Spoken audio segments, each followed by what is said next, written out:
before we start, this meeting is being live streamed, so please be aware of that when you are speaking. It's being recorded out there live. We will start with our karakia, so I'll ask everybody to stand.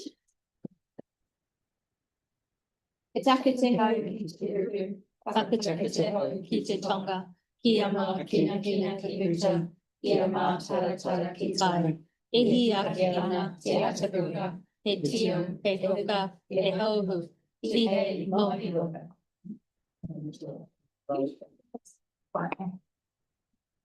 First item on the agenda, apologies, which we not have a meeting today.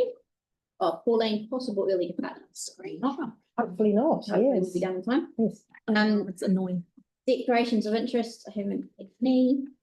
Confirmation of previous minutes. Do we have a mover and a seconder for those? Gloria and Ellie, put that motion. All those in favour? Aye. That is carried. That takes us to our public forum. First up, we've got Lauren to report back to us on her football team. Hello, Lauren. Hello.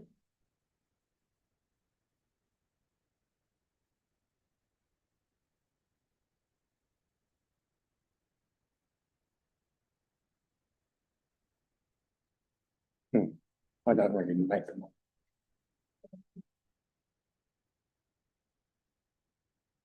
Go ahead when you're ready. So, my name is Lauren, for those of you that don't know, and earlier this year I was given the opportunity to represent Mixed New Zealand and Taiwan at the Taiwanese Championships.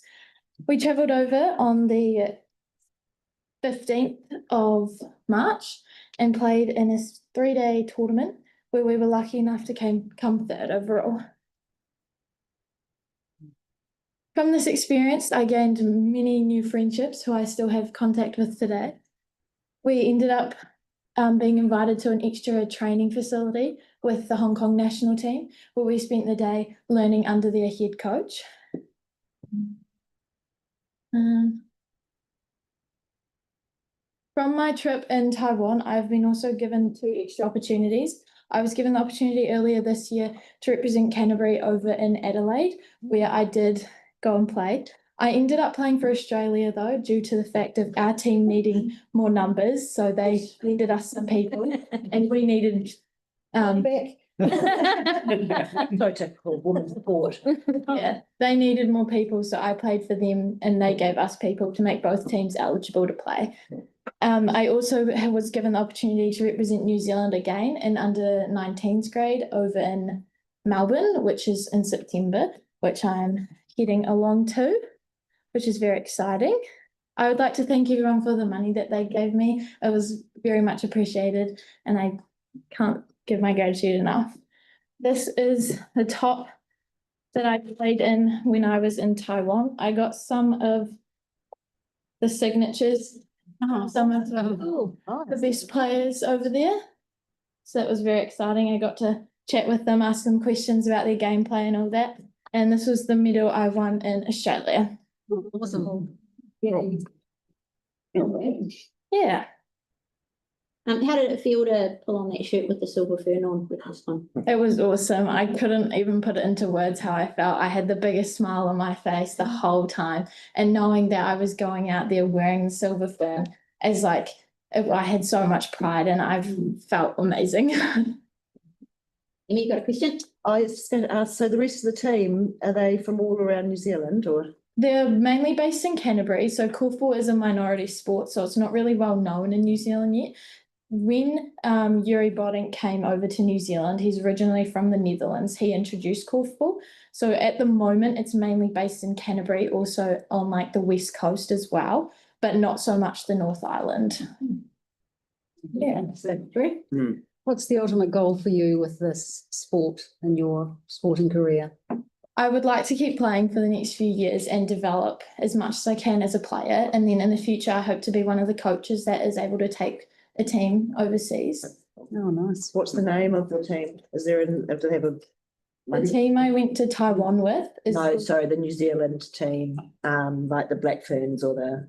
Oh, they're just called the New Zealand Korfballs. Oh, okay.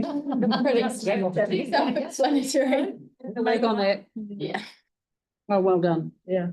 Thank you. Congratulations on those achievements. Thank you. Look forward to see where you go next. Thank you. Thanks for coming along as well. Yeah.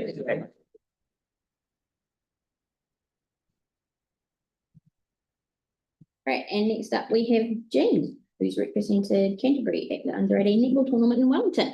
Ooh, Welcome along. dog shoot.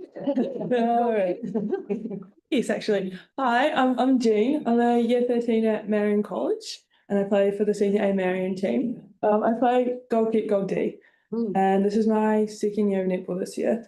So through the funding that I received, I was able to participate in the Canterbury representative team. So they had two teams this year, the A and the B. So they took both of us to Wellington to compete in like a more skilled like competition, I'd say, because down here it's a bit like less than up there. But yeah, we went up there for the day and just like got some really good coaching feedback, got to play like more skilled people, just a really good learning experience. Unfortunately, I wasn't able to join the A's at nationals due to like a back injury. So that was a bit of a bugger, but they're up there at the moment and they're doing well, so that's good.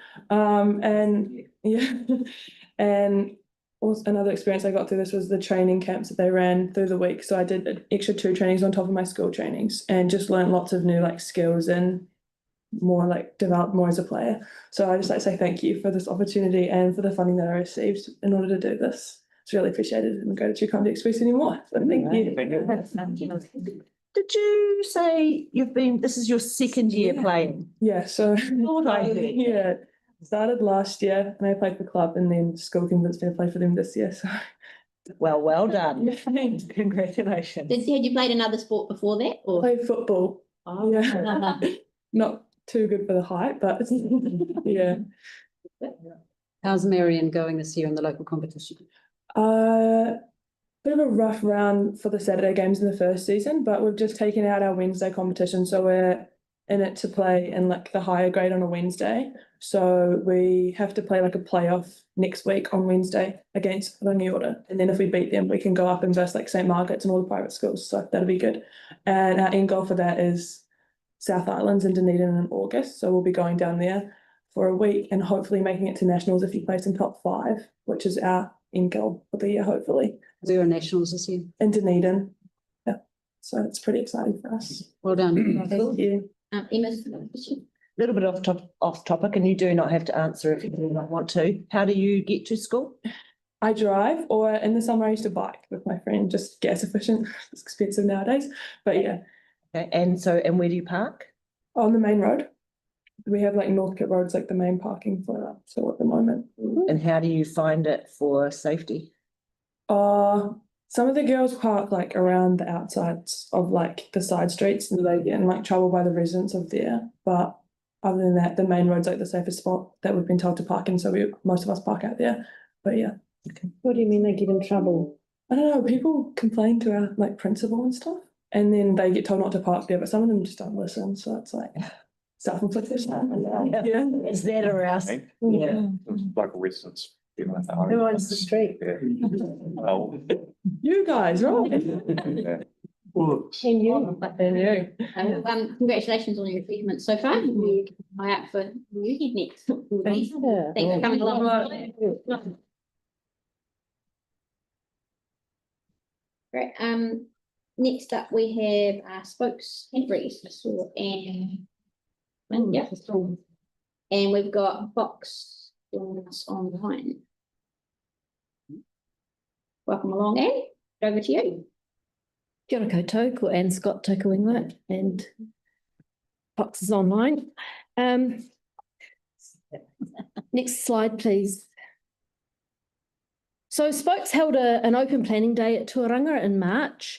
We got a whole lot of people coming along and helping us with stickers on what issues they had with cycling across whole of Christchurch. There were 187 suggestions. 39 of these were specific to the wider Waipapa area, and there was another 40 that were CBD. So what I'm going to talk to you today about is the wider Waipapa area. We prioritise them for each community board. We have prioritised safety and smaller connections that will enhance cycling, and we're focusing today on the top 3 priorities. And we've also looked at the Love to Ride data entered by participants. Next one, please. So the top one by far was Northcote Road.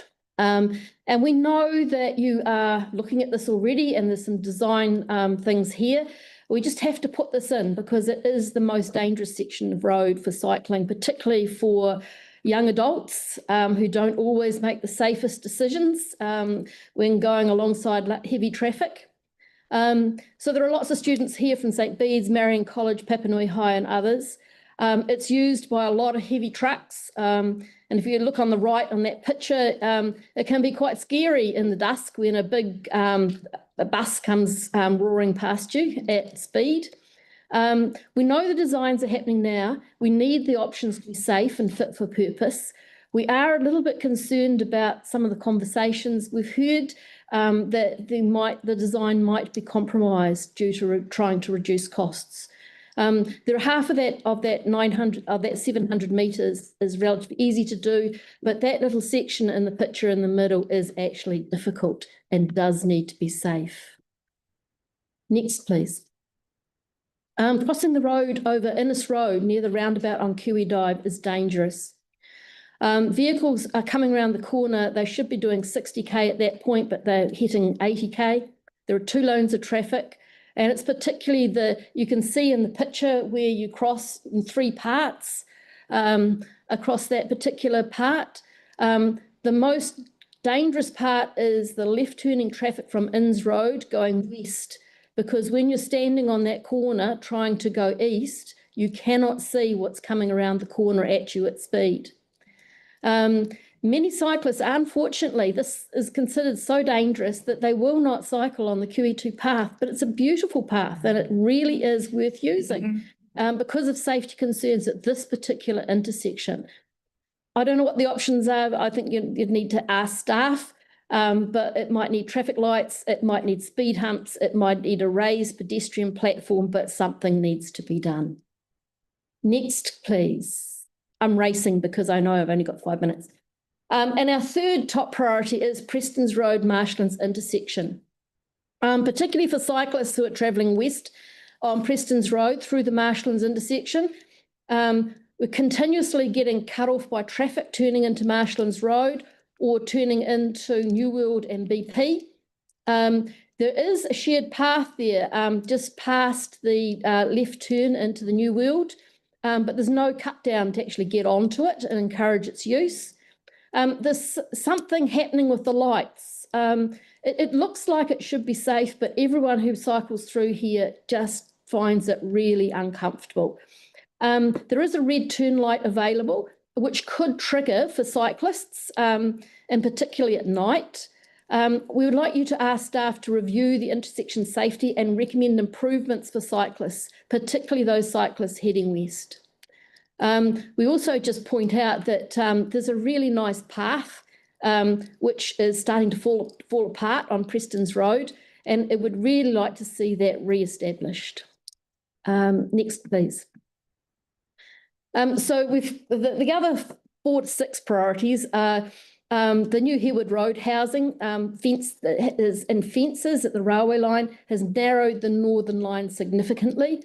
And in actual fact, when you see the middle bottom picture, you see that tree there. When you're biking around that corner, you cannot see anybody coming towards you on the thing.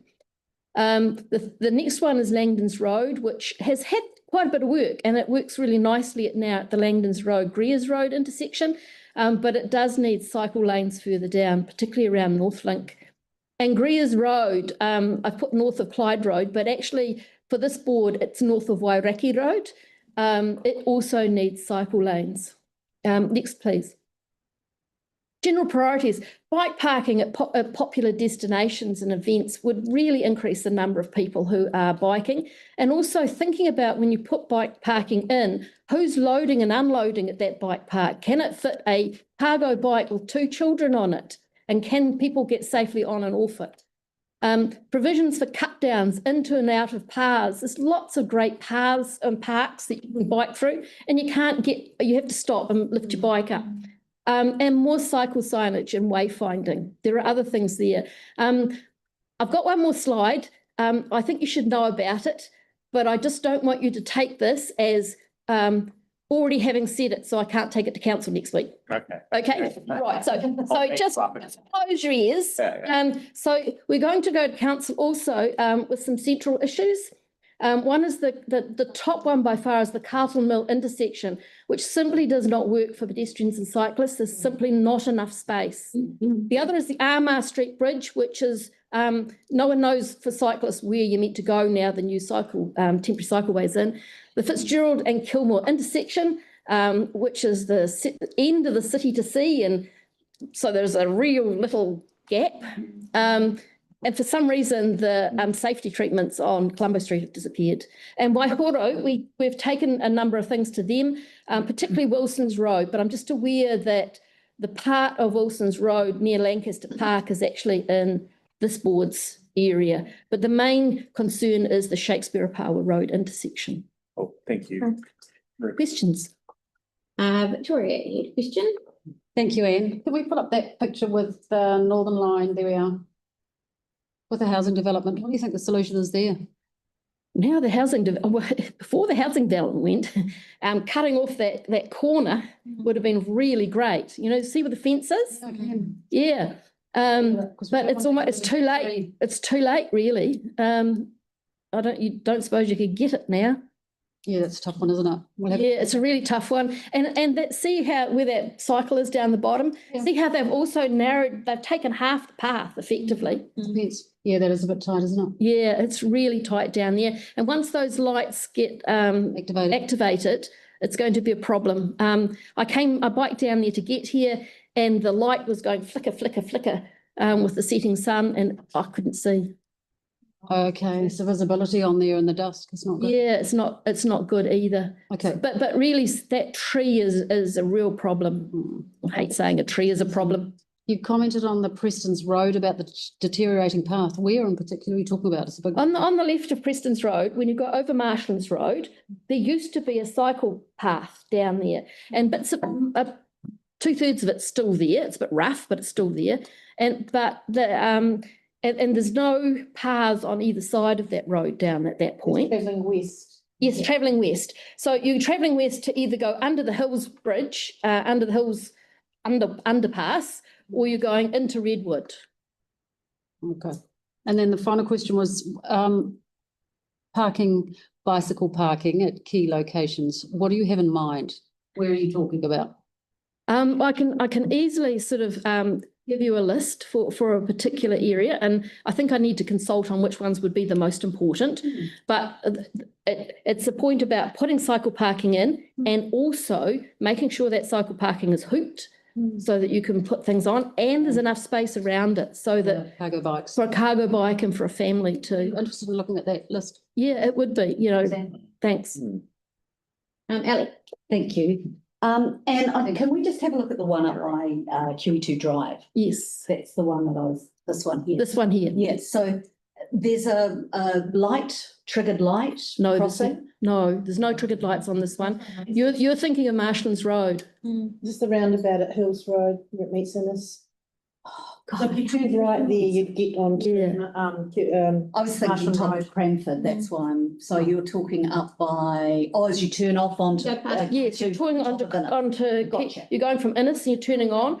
So those are all Yeah. Yeah, Those no, are that's all great. No, ones- that's yeah. exciting. The other thing I wanted to ask Never you, say never. something that they do in the UK a lot is have sort of little sheds for people in houses to put their bikes so that they're lockable, they're undercover and so forth. Is that something you've thought of from a residential perspective? I think that would be really great. I mean, we've got smaller houses, there's less space. Yes. You almost need like a car park somewhere to put cycles on the Yes. street. Yeah, well, yes, but except I think that if in housing, then you should actually provide that. We tried to get that into Plan 14. Yeah, well, that's why I'm wondering whether something on this, I was just wondering if you Yeah. think about that. In particular, what we'd like is that sort of parking near key hubs for the buses. Yeah, So you can bike to a certain place, put your bike in it, and then your bus. Yeah, wherever thank you Some go. private places have it, but Mm. I know what you mean. Yeah. But Thank you. it's great down at the bus station knowing that you can take your bike in there, it's safe, it's being watched and looked after and cared for and, Right, we'll carry on with questions. We've got a couple more running out of time. Simon and then John. Thanks, Anne. Thanks, Fox. Yeah, the Northern Line at Herwood Road, there is such a missed opportunity to add to the park as well as to that park. When it went on the market, I did ask that question, and at the time it took to get sorry, there's no money back from council. It was sold, and now we've got what we've got, which is a real shame. Preston's marshlands, you're probably talking to the Waitai board about that as well, because that's on the boundary. Yeah, again. So the east side of that intersection, including the BP side, do make sure you take that up with Waitai. Oh, is that side on Waitai? The boundary. Oh, gosh. Half of it's ours. Okay, But right. do take it up with them. Yeah, we will. And John. Yes. Hi, Anne. Can I have just one more look at your final slide, the general one that we're You're not allowed to see. not allowed to see? Because I think some of those spots are still ours at the moment. So Yeah, technically, just there in the. I know. Well, yeah. Discussion. I just want to do a quick count. Oh, yeah. Yeah. Colombo Street to the Papanui. Where is Colombo Street to? Oh, that all that way. Yeah. 3 out of 4 are ours. Okay, thank you. That's all I wanted to check on. And Ashton Street would be. Street. Ours, they're all ours. Oh, yeah, but in terms of the plan A versus. Plan A, I was Yeah. really, and you get Carlton Mill and it hasn't got 4 bits in it that of people of interest. Yeah. So yes, be hard to take it around 4 boards. Yeah. Sometimes we need a map too. Yes. So that all the questions? Yes, yeah. And thank you very much for coming along and bringing those issues to our attention and for doing that consultation. It's obviously some interesting feedback that you got. And we'll certainly take those points away and see what we can do. Thank you very much. Thanks, Fox. Can we just find out what progress has been made on Preston's Road? I know Kelly, Barbara and I've been working. I think I've been a little bit further along with people that wanted weeds cleared. There was the. Yeah, but wasn't there some down that area as well? That comes further east. Yeah, yes, I know. Yeah. But I thought at some stage we had looked at that, but anyway, let's find out. We have a question. What's the update on where we are with the Northcote Road and when it's coming back to us? We had that update a couple of days ago. They were hoping to come back soon. Within the next 6 weeks, yeah, some clarity in 6 weeks, but then getting scheduled to get in front of the board after that, I think. So it's not coming to us in 6 weeks necessarily, but it's Moving. wheels on Yeah. him. Those are lampposts. But yeah, That's just, and there's still the question about the main date carriageway. on the designation. Yeah, I agree. Oh, I'll use the guy who I picked up off the footpath on Trafalgar Street because he slammed into the lamppost Right, in the middle we're of going to the move on. footpath. We do not oh, have that any one, yeah. deputations, no petitions. So that takes us to item 7, which is the Richmond Creek Neighbourhood Greenway Festival design. We've got Lisa, Maria and Tom.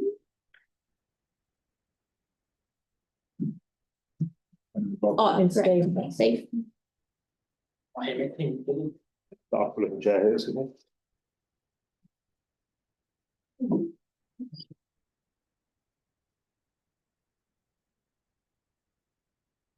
Long. Afternoon, everyone. Look at that short there, Steve. I know. Hi, so I just thought I'd provide a bit of context in terms of, just to outline a few key timelines and milestones to help clarify the situation and support a better understanding of the background. So in terms of the speed humps, this project, it was approved in September 23. And construction of the speed humps took place between the 22nd and 27th of April this year. The property, in terms of the property development timeline, the developer purchased the land in Feb 2025 this year, and building consent was submitted in March this year and approved in April this year. Right. Yeah, and then a vehicle crossing application was submitted by him in May this year, and that this is currently awaiting approval. So, yeah, just to get an idea of that. And then, so the current location of the speed hump blocks the access to his property, one of the speed humps. And to resolve this, the hump needs to be shifted 3.7 meters west. You're looking at, and the developer's situation at the moment, his position is he's comfortable with whatever options we propose, as long as he has access to vehicle access by next month, where his vehicle crossing is meant to be in place. So, yeah. Just to put things in context as well, we get roughly 2,000 vehicle crossing applications a year. And for the time that I've been in council, which is 7 or 8 years, we've never had this type of conflict occur before. And it's just a really unfortunate series of timelines, really, and how they've just collided. Yeah, with this type of thing hasn't occurred before. We have got a couple of options to try and mitigate it. We've also come up with a third option just this afternoon, just as an alternative to the option 2, which hopefully we'll be able to get on the board as well. So to try and improve the safety for cyclists, but also reduce the costs as well. So that's something you can. Where is that? Sorry. We will need to develop that this afternoon quickly. So have you got that available there? Yeah, I clicked on to your mark. Sorry, it was just later this afternoon.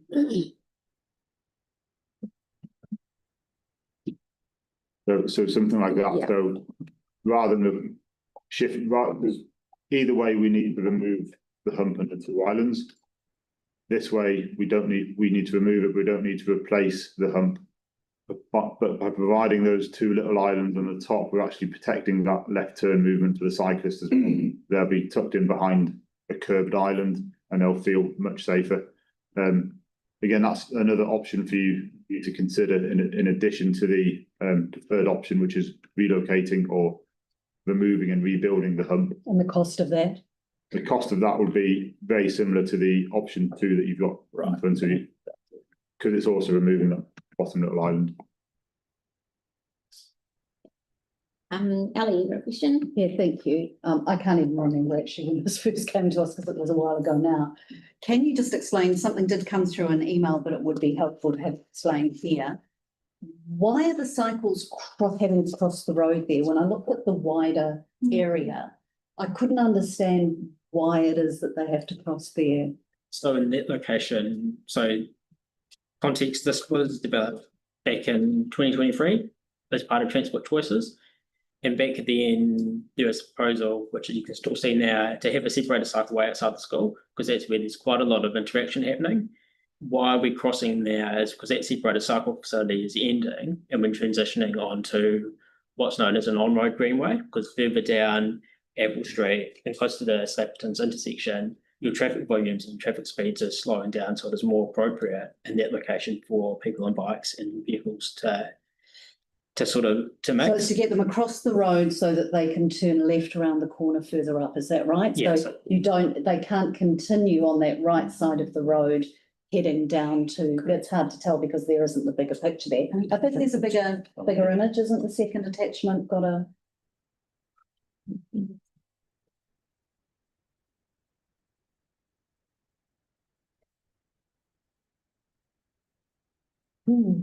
Yeah, there was another one that actually went beyond that I think showed the end of the. Yeah, there it is. Yeah, that's it there, yeah. Cross. Yeah. Great.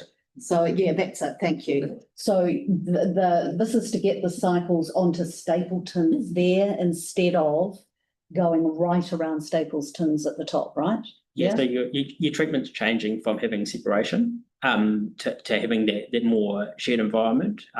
Unfortunately, that has to happen somewhere. So what was proposed under the original scheme was your 2 speed humps, because that's what went through our. Sorry to interrupt because I'm not following you. So basically you need to get them across the road at that point. You can't do it at any other point. That is the safer point to do it. Is that what you're saying? Essentially? Yeah. So that's the point that was decided to transition from your. Because we wouldn't need any of this stuff if we didn't have to get the cyclists across the road there, right? Yeah. Yeah. So that's what I'm trying to understand. Separation all the way around. Yeah. Need it. Okay. And the other thing I wanted to ask was, no, I think that might be it, actually. No, that's fine. No, thank you. Simon? Thank you, and thanks for that explanation of how we arrived here. It's a bit of an odd one. My questions are possibly for our governance team. They're process questions. One is, if the original design was approved by council as part of that transport choices, can we, under our delegations, make a change to the design, or does it sit with council? Just questions. Good question. Original. I've read in the report it was, yeah, that transport choices package in 2023.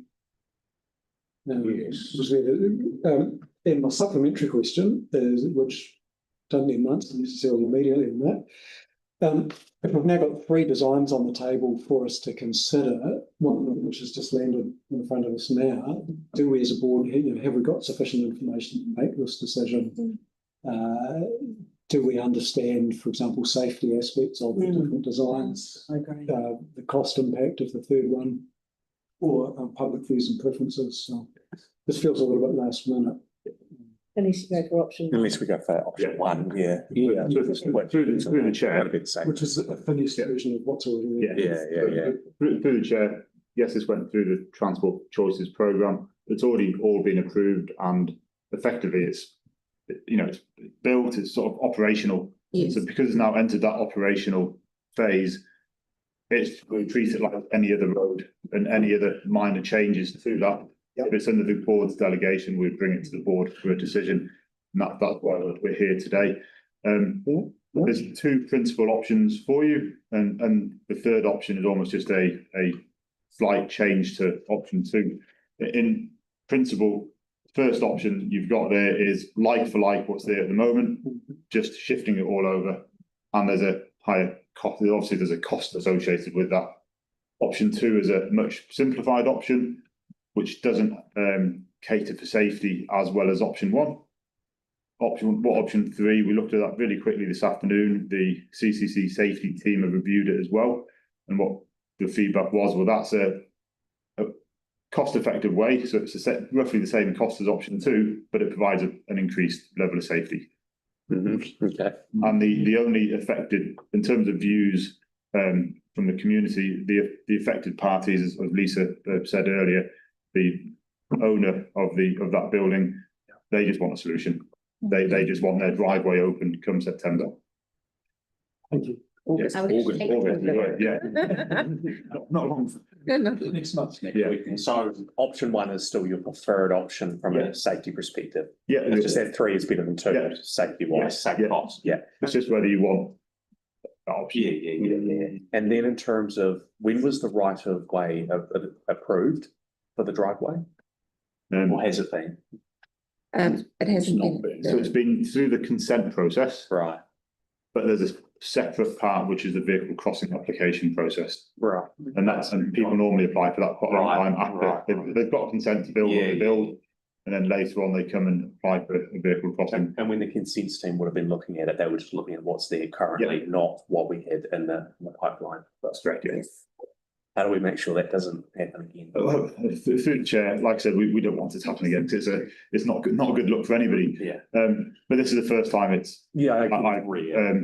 witnessed it happen, and like I said, we get 2,000 odd vehicle crossing applications a year. So it may not be possible to come up with a system that would catch it. It may not be possible to come up with an economic system. Right. No, getting 2,000 vehicle crossing requests a year. Yeah. Sure. If we end up, even if you add another hours or 2 hours workload on top of that becomes quite a big. You might spend 10 times what it's costing us to change this here and now. But that's not to say that this shouldn't happen.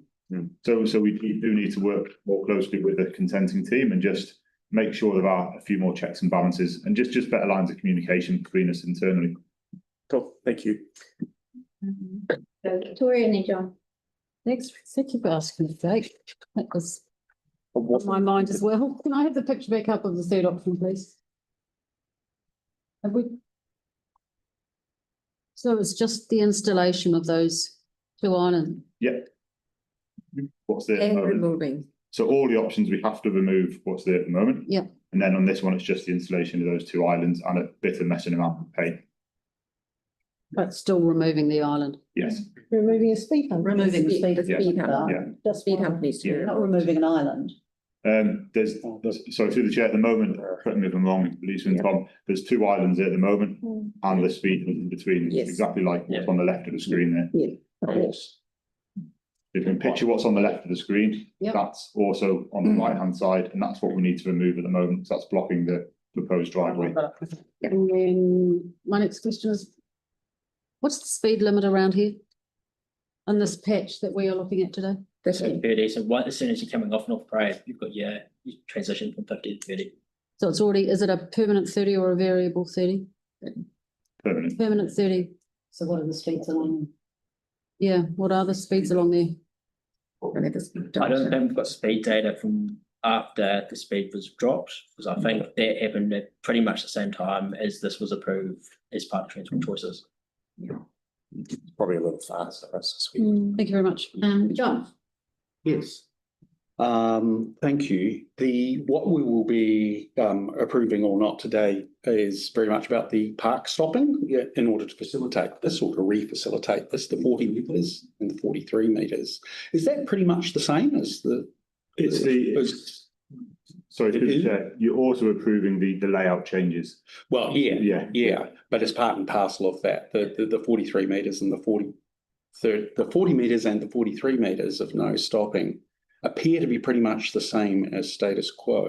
That's correct. Right? Yes, thank you. I just wanted to sort of check that. And secondly, in any of the 3 cases, I did a site visit today and I can see that whether it's the build out or the new hump with the build outs, or I think this new traffic island configuration, the east end is still pretty close to that proposed new vehicle crossing.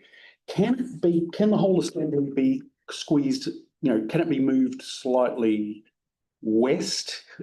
There's no kind of minimum requirement between the humps. So through the chair, the way the resolutions are written, the parking restrictions are always very detailed in terms of start at X meters, finish at X meters. But the physical changes, like those red lines on there, they would be subject to detailed design anyway, and you'd be approving the principle of the layout. Yeah. So we'll go through detailed design. We'll do vehicle sweat paths to make sure people can get in and out. And if we need to trim it and tidy up a bit, we can do. At the same time, we don't want to hinder the other driveway on the left either. But it's just trying to fit something in that space between the existing driveway that's going to be remain, and then the proposed new driveway. What can we fit in there to protect cyclists but minimise impact on everyone else? Indeed, bearing in mind that the middle driveway, the existing one, will be gone. Exactly. Yeah, there's a house there. Yeah. we've got Emma and Jake. I was just thinking about the angle there of the turn with the islands and cargo bikes and things like that. It's fine for, the angle's fine for those bigger. So through the chair, we'd want to, again, we'll double check all that through detailed design.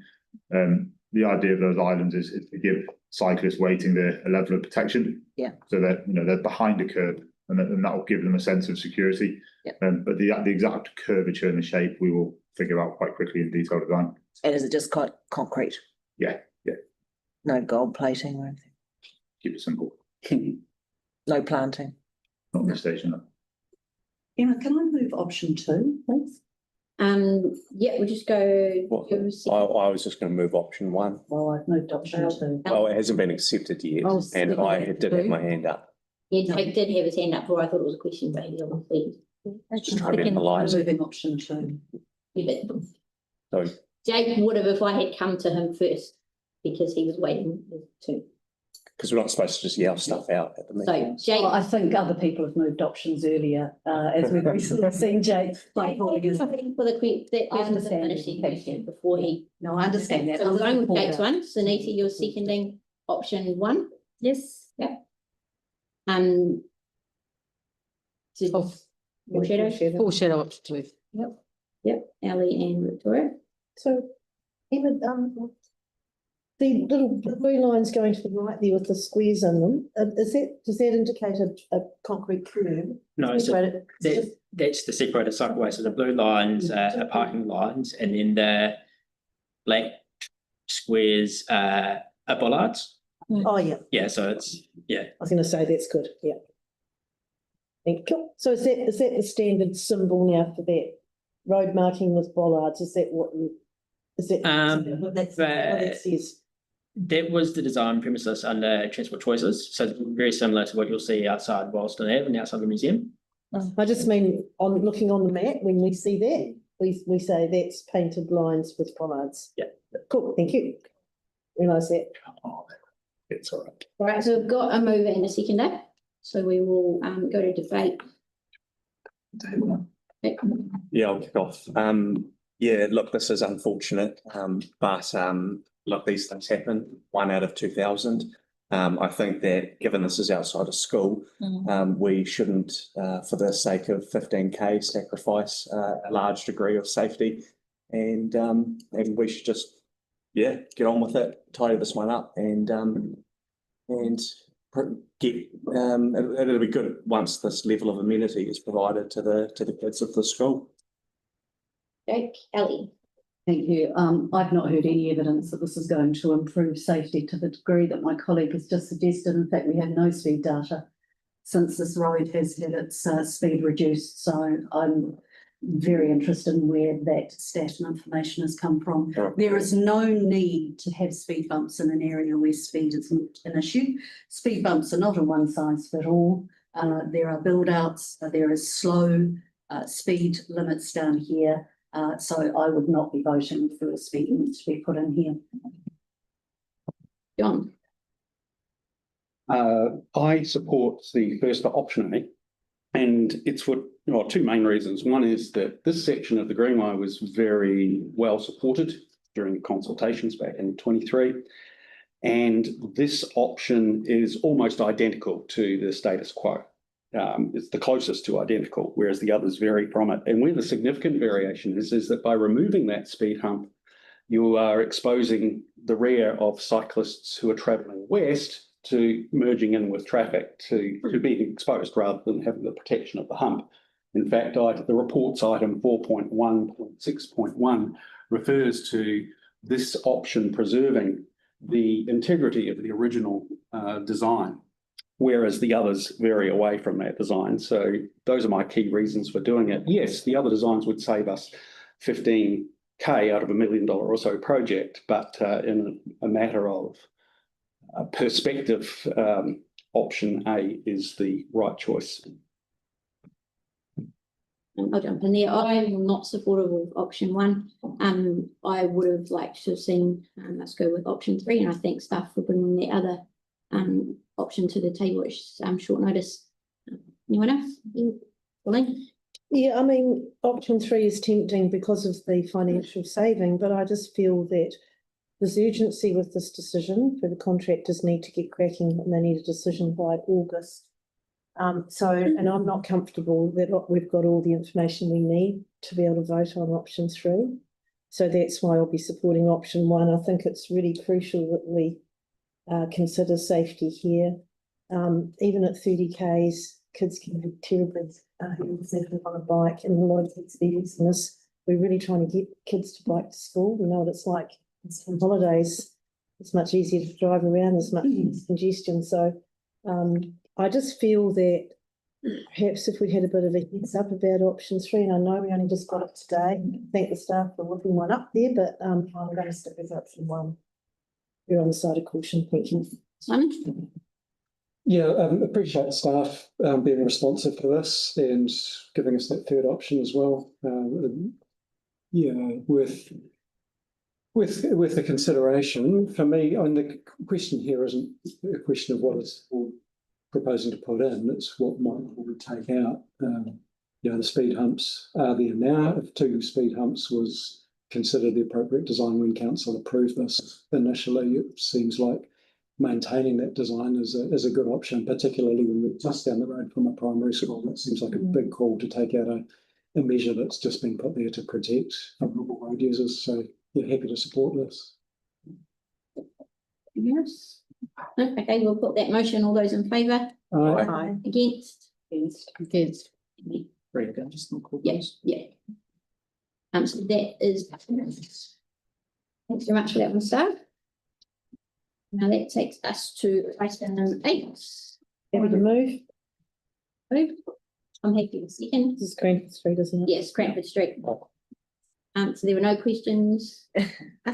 Straightforward, isn't it? Yes, pretty straightforward. Can I just say something to it, just because this was a really good example of the shop owners sort of discussing it and engaging locally and I went around and talked to them. And originally it was going to be 2 parts and there was compromise on both sides made and it was one, and you know, they're happy with that. So and I'd also like to really thank staff for being so proactive with this, to the point that before I even started talking to the shop owners, they had a proposal plan to show them so they could see what the options were. It's the way it should work. It was quick, it was effective, it was really positive. So thank you very much for that. Yeah, and I think, I agree with what Alice just said there, and I think the way the staff approached the other side of Westminster Street too, when we had that issue of parking, was really proactive and quick and efficient too, when we had the other lady coming about the leaving a bit longer parking there. So, I'd just like to thank staff for moving quickly on this, because I think, Ellie, you only talked to me about that a couple of weeks ago. So, Yeah, it's been really quickly. Yeah, thank you. Anyone else? Okay, we'll put that motion. All those in favour? Aye. That's carried. Thank you very much, Sally Ann and David. And item 9, Wairaki Road. I'm happy to Free move parking. this. Victoria's moved it. Got a- Ally Got a seconded couple it. of questions. Yeah, but we do have some questions, so if you want. But Thanks for your email. Bordersley Street as well. Oh, no problem. Okay, trying to be responsive. Okay. I know. go ahead. Yeah. Thank you for getting onto this, Sally Ann. I've had some follow-up conversations with the principal, and there are a couple of outliers that I'm just keen to understand where they are in the pipeline and whether they were considered at the same time.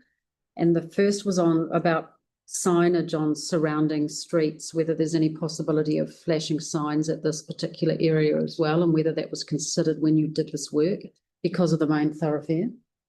The high vehicle use road. Yeah, no, we didn't consider the flashing signs. I can take that back to our to staff in our team that are dealing with the school speed stuff at the moment and get an answer for you on that. If you want to put it. Yes, that would be really good, please, because it's still on their radar and they wanted to know that. And then the other one is, there is a pedestrian island crossing point just down towards the city end of the school near the Willows preschool. And was there any conversation around that? Because there's been some dangerous child behaviours crossing in other parts other than that, because it's further down the road from the school.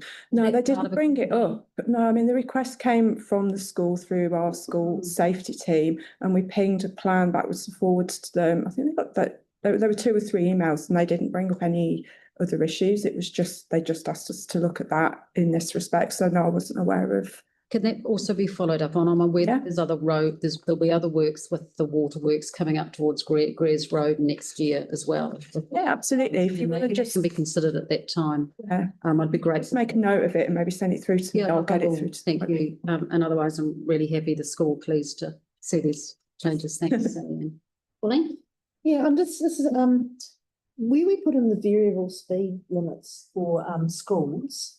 Do you know what the times are? Can you recall what the times are? I'm just wondering if we should be unifying the same times. If we've got a P3 for school drop up and pick up, they should be the same time as the variable speed zone to try and get some. I don't know what they are at the moment. I'd have to check.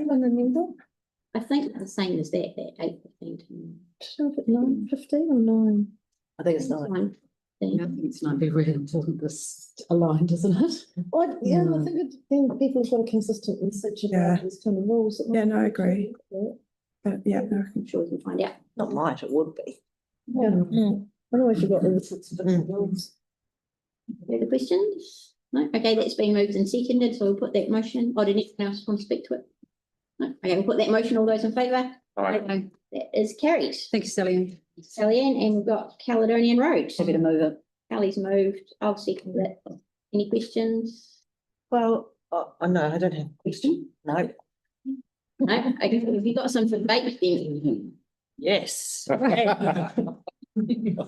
Well, just, again, this whole parking issue down in that area comes up. The residents are starting to scream, they're screaming louder and louder about the lack of parking.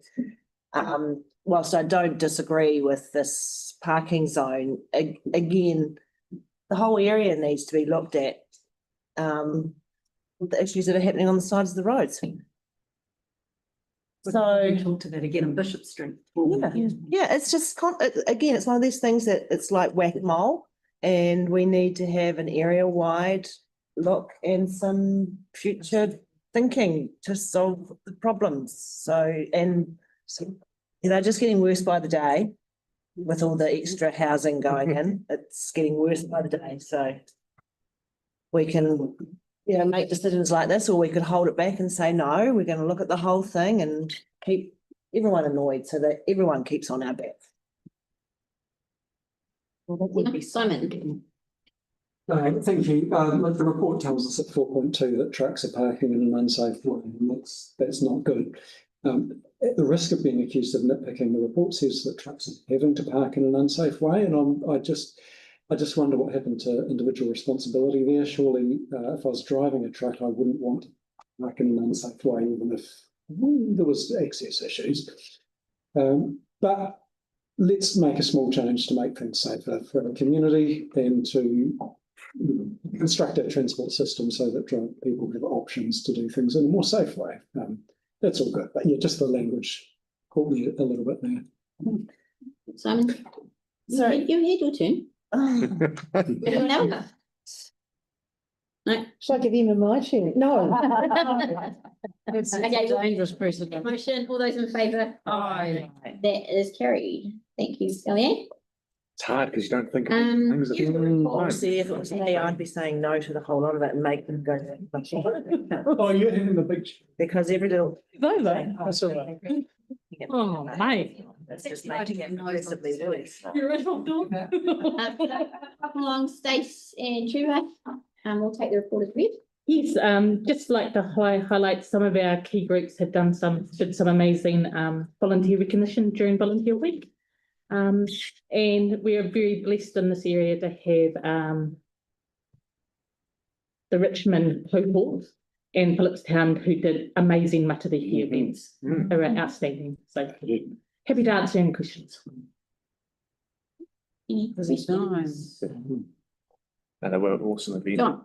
Hey, thanks. The report. I just noticed Strengthening Communities Fund, there are 22 applications in. Is it my imagination or is that relatively low? We normally approve about that. No, well, good question. We have had over the previous first year, second year, we've blocked, I think, 16 at the top of my head, groups into multi-year funding agreement. Oh, right. So the 22 were new applications this year. Yep. Sense.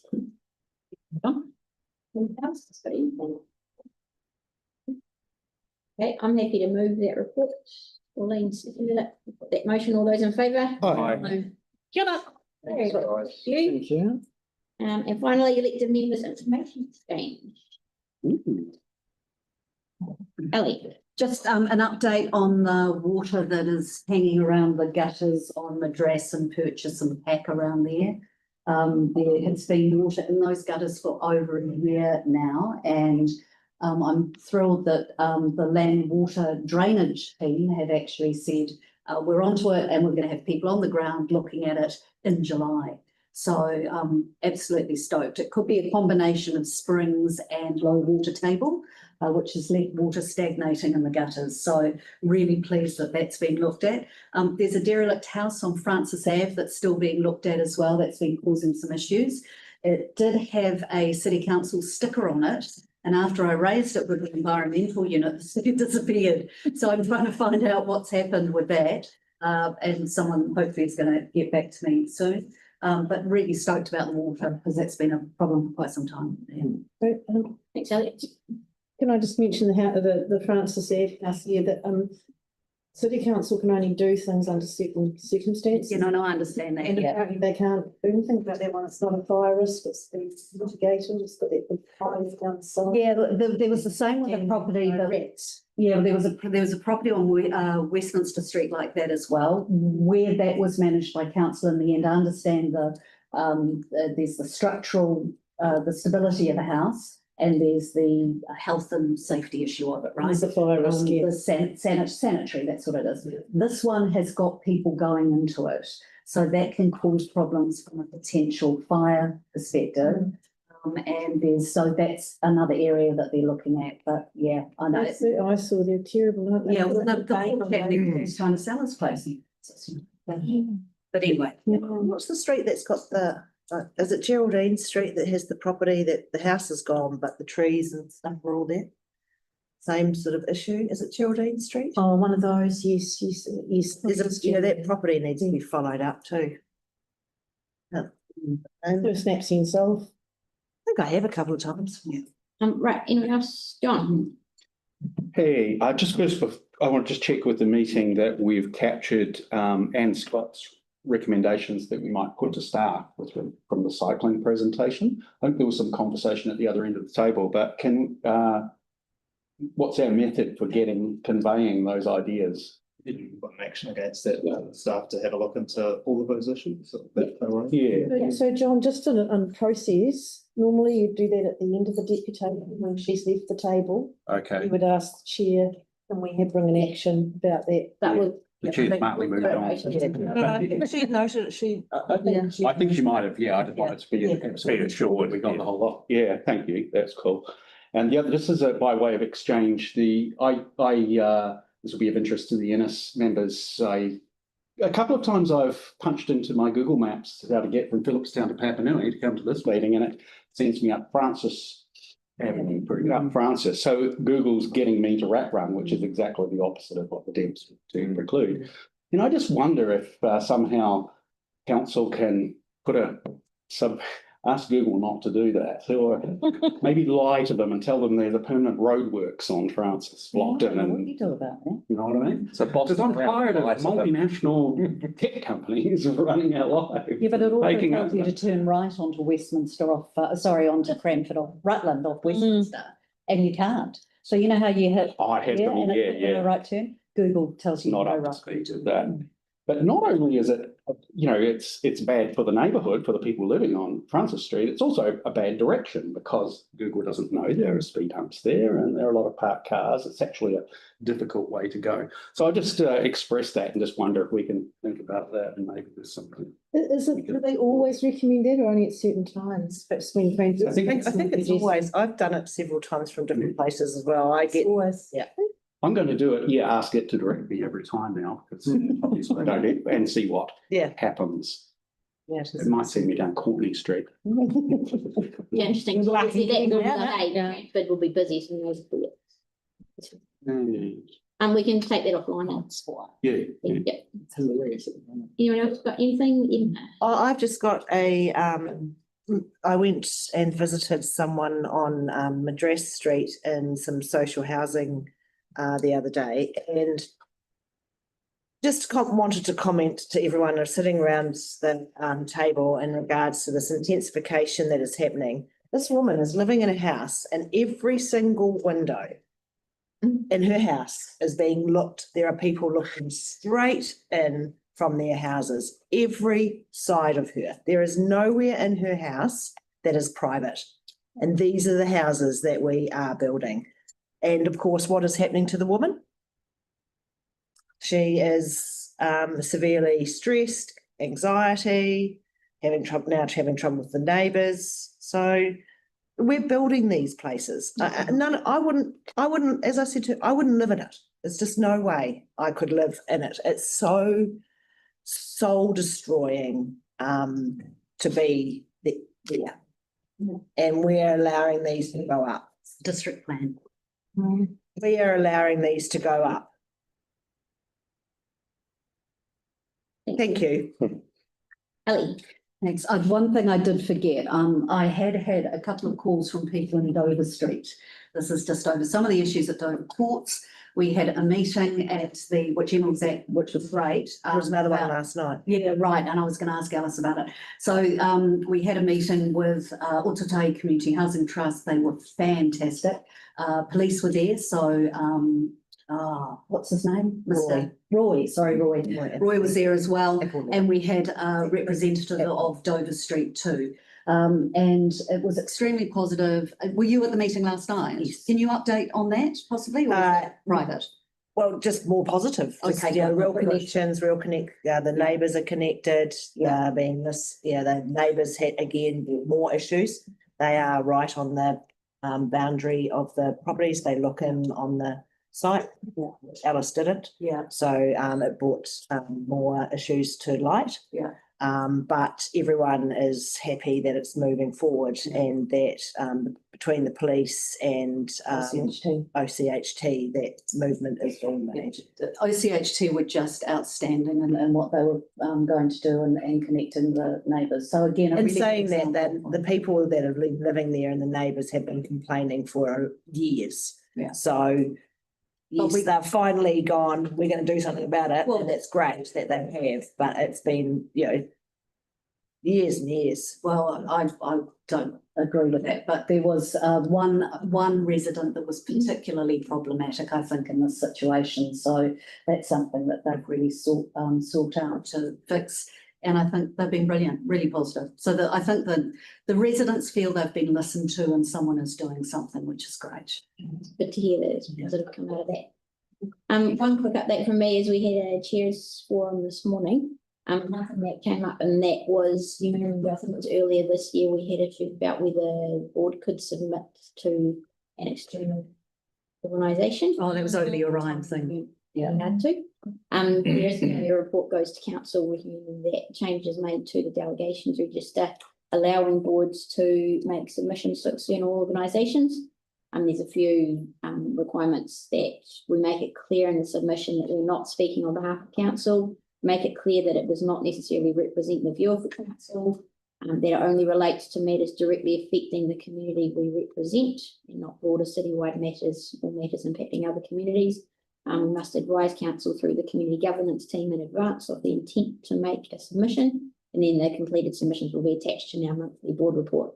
So it's good to see that change hopefully made. I hope our councillors will help us with that one. Just out of interest, so can the council make submissions? They make submissions to external.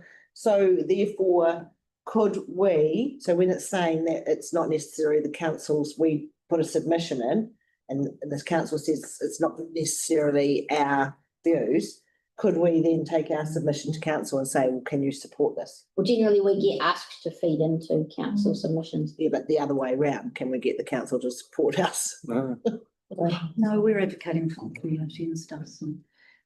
Well, that's right. So we're back, but if we put something forward where it says that the council doesn't back but necessarily have the same views, it takes away. Well, we can always ask. Yeah, Emma, could I ask a question about that? Because this came about with the request that the community board be briefed by Orion with a view to the community board presenting to Orion on their proposal around increasing costs and changing their business, because that's what we're here to do, to advocate for our communities. And I was told from the board governance team and maybe from yourself, I'm not sure, that we couldn't for the reasons that you've just repeated there. And I was sent a snip of the policy, and I asked for that to be clarified because the snip that I was sent did not relate to the question that I asked, or did not make clear that that was the case. I have never heard back on that. So can I ask for something clear that shows why that position has been held up till now, that community boards cannot submit to external organisations, because I still haven't been sent the policy information about that.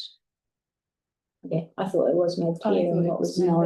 It was sent to me and I replied saying, this doesn't relate to X, Y, Z. I was really clear in my email how that didn't apply.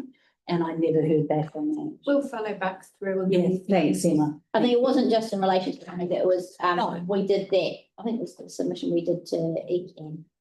Which I think was what we weren't meant to do, but I've seen a couple of other words for it anyway. Oh, is that, oh, okay, So it wasn't just that one. okay, cool, thank you. Anyone else got anything? No? Okay, in that case, we will close the meeting with our karakia.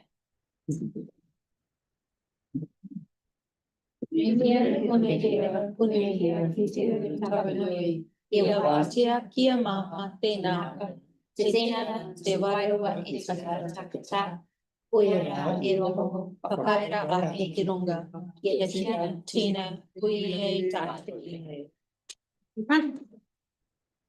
It's like we're gonna have our, the